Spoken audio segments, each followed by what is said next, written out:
But I do believe if you remember the information I've taught you and you study hard, articles will become much easier for you. Hi everyone, how is your day going? My name is Catalin, and there is one very common mistake that I'm seeing a lot of you make when you're messaging me, and that is mixing up the two words and the. These two words are very common in English, and they make up a big part of our language, so it is super important that you know how to use them correctly. So today I thought I would make a video lesson on how to use and the, what the difference is between them, and when and where you should use them. Let's first talk about what kind of words and the are. They are both English articles. In English, we only have 3 different articles, and they are the, and an. An article is a special kind of word that tells us whether a noun is specific or non-specific. If you aren't sure what a noun is, you need to go and watch my basic English grammar video before this one. In English, our specific article is the. The specific article is also sometimes called a definite article, and definite means exact or precise. And our non-specific articles are and an. The non-specific articles are sometimes called indefinite articles. Indefinite means vague or unknown. Now I know this bit is a little bit confusing. I'm using a lot of complex words, but I will give you some examples to show you what I'm talking about. I'll get you to compare the 2 sentences, I want to read the book and I want to read a book. The sentence, I want to read the book, uses our specific article or our definite article, the.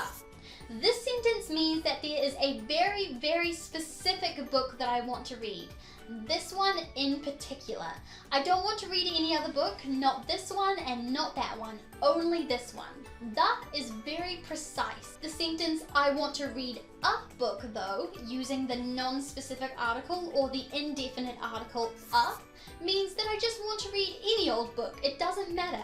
It could be this one or this one, a novel, a storybook, a biography. A is non-specific. It's unknown what book exactly that I want to read. So can you see how the is very specific? I told you exactly what book I wanted to read. The refers to a particular member of a group, whereas is non-specific. I didn't tell you what book I wanted to read. Refers to any member of a group. So that is the difference between the and a. You might be wondering a little bit about the third article, which I mentioned a little bit earlier, an.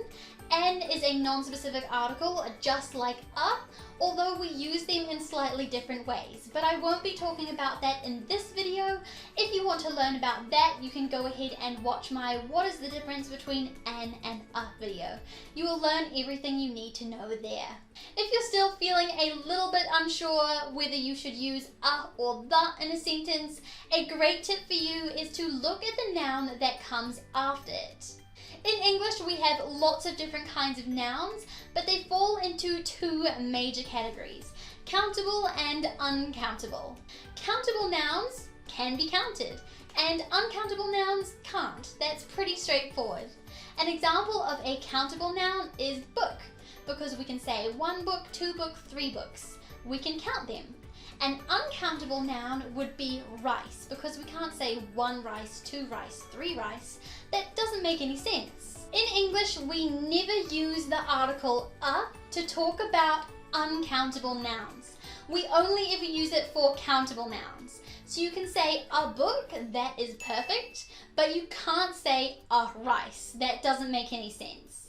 With the article the, though, you can use it for countable and uncountable nouns. So you can say the book and the rice. Both of those make sense. One last tip before I go, you can't use the article a for plurals. You have to use the. So you can't say a books, you have to say the books. Okay, that is all for today. I hope I didn't confuse you guys too much. Articles can definitely be a difficult thing about English, especially because Not every other languages has articles. But I do believe if you remember the information I've taught you and you study hard, articles will become much easier for you. If you are feeling at all confused though, don't hesitate to ask me any questions you have in the comments down below, or you can send them to me over my Facebook and Instagram. If you enjoyed this video, please like and subscribe, and I will see you guys in the next one. Bye bye!